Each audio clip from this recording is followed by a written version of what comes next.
Kenapa?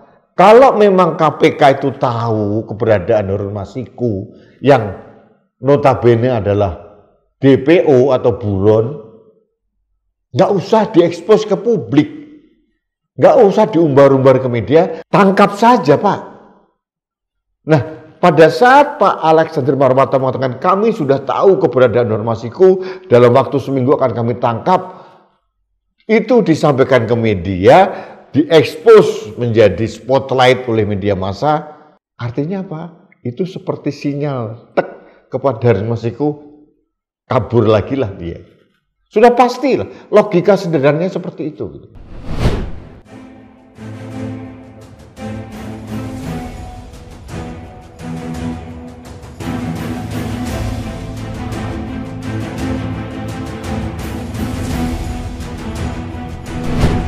Halo sahabat Indonesia, kita bertemu kembali dalam Opini Rudy. Sahabat Indonesia, saya sedang menyelesaikan buku dari Pak Sidarto dan Subroto. Ini buku berjudul Jalan Terjal Perubahan. Ini di launching dalam ulang tahun Opa Sidarto. Demikian kami memanggil pada saat ulang tahun beliau yang ke-88. Luar biasa. Saya belum selesai membaca buku ini, tapi kalau melihat judulnya Jalan Terjal Perubahan ini, saya ingat dengan KPK gitu. KPK ini kapan ya KPK melakukan perubahan diri atau kembali menjadi KPK yang dulu di awal pada saat didirikan. Saya ingat awal-awal pendirian KPK itu harapan masyarakat kepada KPK dan seluruh elemen bangsa itu luar biasa, dan itu dibarengi dengan prestasi dari KPK yang luar biasa juga. Pasca revisi Undang-Undang KPK, semuanya berubah. KPK dalam persepsi masyarakat tidak lagi menjadi lembaga yang otonom gitu ya, lembaga anti rasuah yang benar-benar bisa mandiri gitu. Ya saya tidak tahu apakah karena dalam undang-undang KPK yang baru itu KPK dimasukkan dalam rumpun eksekutif ya. Yang terjadi memang banyak sekali keanehan-keanehan. Yang terakhir terkait dengan Harun Masiku.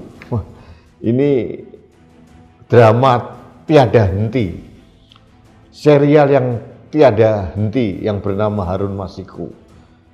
Harun Masiku ini adalah calon anggota DPR melalui PAW, pergantian antar waktu, kira-kira tahun 2020 lah. Pada saat ada seorang caleg yang nomor 1 kemudian meninggal, harus diganti, ada sedikit gonjang-ganjing sehingga Harun Masiku yang katanya yang tidak pas karena dia urutan nomor 5, kok tiba-tiba bisa mendapatkan posisi anggota DPR PAW itu penuh dengan aroma suap menyuap. Itu yang terjadi waktu itu, ceritanya begitulah. Ada komisioner KPU yang disuap, namanya Wahyu Setiawan. Ada beberapa orang juga yang disangkakan menyuap uang dari Harun Masiku. Harun Masiku lenyap seperti ditelan bumi selama 4 tahun lebih. Tapi orang-orang yang terlibat seperti Wahyu Setiawan dan ada salah satu orang lagi sudah mengalami proses hukum, persidangan, bahkan sudah mendekam di balik jeruji besi dan keputusan itu sudah mempunyai kekuatan hukum tetap. Sekarang kasus Harun Masiku ini tiba-tiba muncul lagi sekian bulan yang lalu lah menjelang tahun-tahun politik. Jadi akhirnya kita selalu melihat bahwa kasus Harun Masiku selama 4,5 tahun terakhir ini selalu dimunculkan pada event-event politik nasional itu. Dan ini dikaitkan dengan sosok Sekjen PDI Perjuangan Hasto Kristianto. Saya tidak hendak membela siapapun ya. Cuma saya mempunyai logika yang sangat sederhana.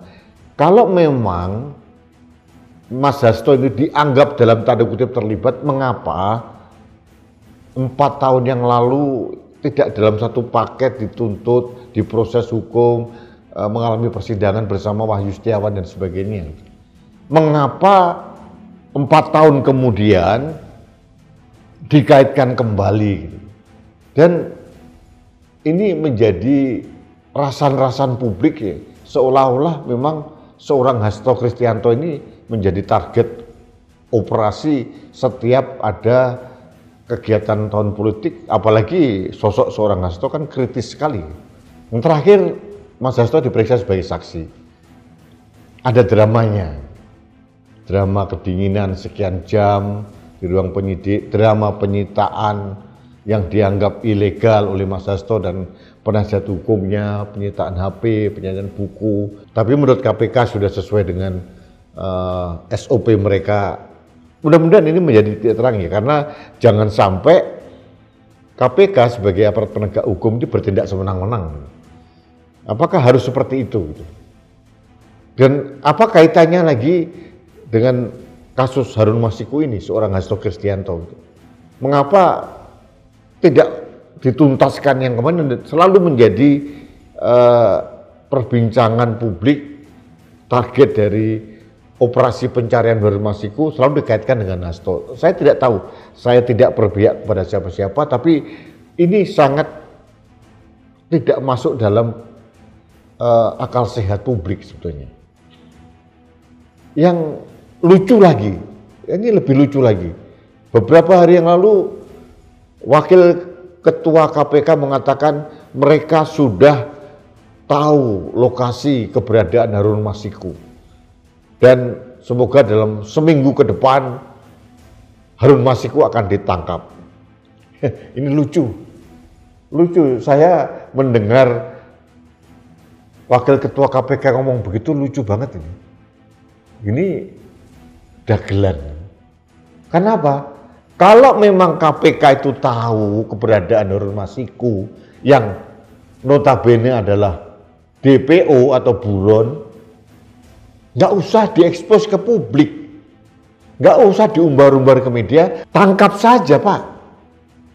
Nah, pada saat Pak Alexander Marwata mengatakan kami sudah tahu keberadaan Harun Masiku, dalam waktu seminggu akan kami tangkap, itu disampaikan ke media, diekspos menjadi spotlight oleh media massa, artinya apa? Itu seperti sinyal tek kepada Harun Masiku, kabur lagi lah dia. Sudah pasti lah, logika sederhananya seperti itu. Kalau memang KPK sudah tahu keberadaan Harun Masiku, ya nggak usah lah dikasih informasi ke publik seperti itu. Tangkap saja, nah ini orangnya sudah ketangkap. Nah itu baru keren. Nah sekarang diworo-woro dulu, saya sudah tahu lokasinya. Memangnya Harun Masiku tidak pernah nonton televisi, tidak pernah membaca berita, ya tahulah begitu. Seolah-olah keberadaan dia tahu, kabur lagi dia. Nah, tapi pernyataan Wakil Ketua KPK ini diralat. Mungkin karena sudah dihantam kanan kiri, dikomentari oleh masyarakat, merupakan blunder, akhirnya diralat. Ya, namanya juga semoga katanya. Semoga itu ya kita berharap lah. Jadi kata-kata seminggu itu sudah hilang lagi gitu loh. Jadi makanya saya melihat ini drama dengan skenario yang kedodoran gitu. Apalagi dikaitkan dengan sekjen PDI Perjuangan gitu. Ini partai besar. Bagi saya ini adalah kehormatan partai sebetulnya sih. Ya, apalagi ada penyitaan buku terkait dengan PDI Perjuangan ini bagi saya agak riskan. Saya berharap PDI Perjuangan secara organisasi ya sebagai lembaga partai politik yang pemenang pemilu juga harus bereaksi, jangan sampai nanti upaya-upaya menghalalkan segala cara ini bisa dilakukan oleh aparat penegak hukum. Ya, seperti zaman dulu lah. Dulu untuk mengorek pengakuan itu adalah intimidasi, penyiksaan. Nah, kita mendengarlah kasus pembunuhan Vina dan Egy yang heboh itu, katanya para terpidana, terdakwa itu malah mengalami penyiksaan. Sekarang kan sudah nggak zaman lagi. Sudah mulai scientific crime investigation, itu sudah jalan gitu loh. Jadi mereka mengatakan, meyakini di dalam HP seorang Hasto itu ada kemungkinan lokasi Harun Masiku. Ini kan berbanding terbalik dengan apa yang dikatakan Wakil Ketua KPK. Wong katanya mereka sudah tahu kok, harus mencari tahu dari HP-nya Pak Hasto. Ini kan nggak nyambung gitu. Dan kenapa sekarang kasus itu kok diangkat kembali gitu? Ada apa? Apakah ada upaya menyandera seseorang? Nah, apakah ada upaya untuk memberikan pesan jangan terlalu keras berbicara? Mungkin begitu. Ini persepsi publik.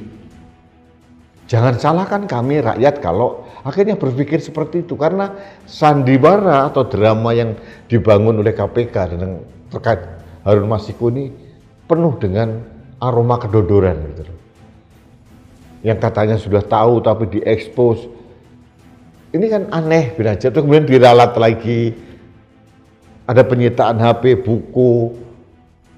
Saya tidak hendak masuk pada wilayah membela siapapun, tidak. Saya membela kebenaran dan keadilan. Saya mendukung kalau KPK bisa menangkap buronan yang bernama Harun Masiku, saya memberikan acungan jempol. Silahkan saja. Itu merupakan tugas yang harus dilakukan oleh KPK.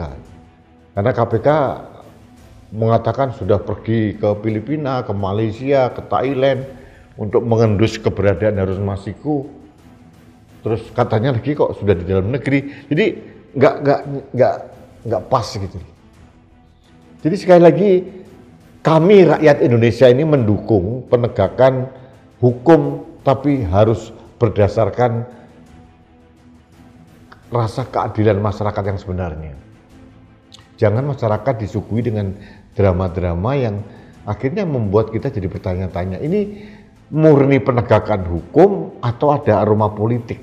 Ini yang sedang kita muncul di ruang publik itu karena skenario atau tahapan kerja atau narasi yang dibangun oleh KPK ini penuh dengan pertanyaan-pertanyaan itu. Mengapa kok baru sekarang sih? Kenapa nggak setahun yang lalu, 2 tahun yang lalu, 3 tahun yang lalu gitu? Mengapa harus sekarang diperiksa lagi seorang sekjen dari partai pemenang pemilu gitu? Jadi ini kan semacam membangun dugaan-dugaan yang akhirnya menimbulkan spekulasi-spekulasi gitu.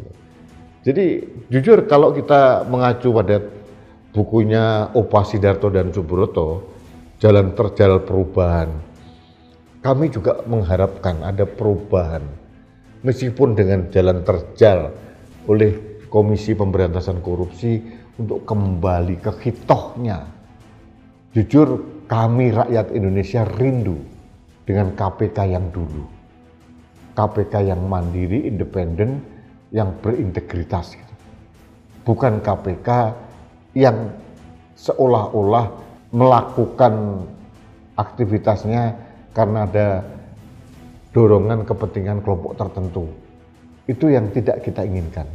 Kami semua mencintai KPK sebagai lembaga. Karena kita harus sadar mengapa dulu kita membentuk KPK di era Ibu Megawati Soekarno Putri sebagai presiden. Karena kita ingin pemberantasan korupsi di negeri ini dilaksanakan.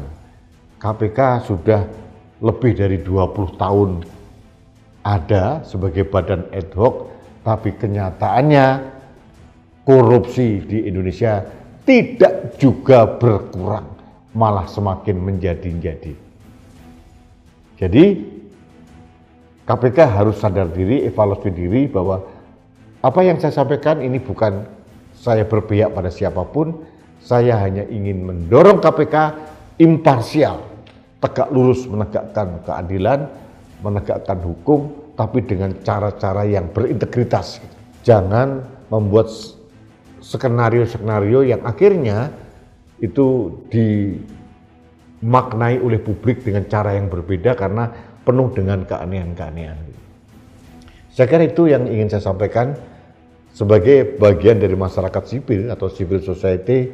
Saya tetap mengharap korupsi di negeri ini hilang gitu ya, dan KPK seharusnya mendorong pemerintah dan DPR untuk segera menuntaskan undang-undang perampasan aset atau pemiskinan para koruptor ini. Kalau perlu hukuman mati buat koruptor gitu ya, seperti di Cina itu loh. Kalau selama tidak ada efek jera, koruptor sekian triliun hanya divonis 4 tahun ya tetap kaya raya mereka. Apalagi di Indonesia ini kadang-kadang ceritanya lucu-lucu gitu. Bisa dengan mudah menyogok sipir, bisa keluar. Ini kan cerita yang diungkit oleh Komisi 3 kemarin rapat dengar pendapat dengan Pak Menteri Yasona Lauli gitu. Jadi saya tetap mendorong KPK sebagai badan ad hoc untuk berperan kembali ke jati dirinya sebagai aparat penegak hukum yang terpercaya, berwibawa, berintegritas, bermartabat, bukan KPK yang seperti sekarang ini yang mempunyai kesan seolah-olah disetir oleh kekuasaan atau order dari kelompok tertentu. Karena apa? Karena kita sayang KPK sebetulnya, bukan orang-orangnya, tapi lembaga dan tujuan mulianya kami sayang dan kami akan menjaga KPK. Baiklah sahabat Indonesia, terima kasih Anda telah mengikuti Opini Rudy. Kita bertemu kembali dalam Opini Rudy selanjutnya. Salam satu Indonesia, salam Pancasila, salam penegakan hukum yang berintegritas dan bermartabat. Saya Rudy S. Kamri.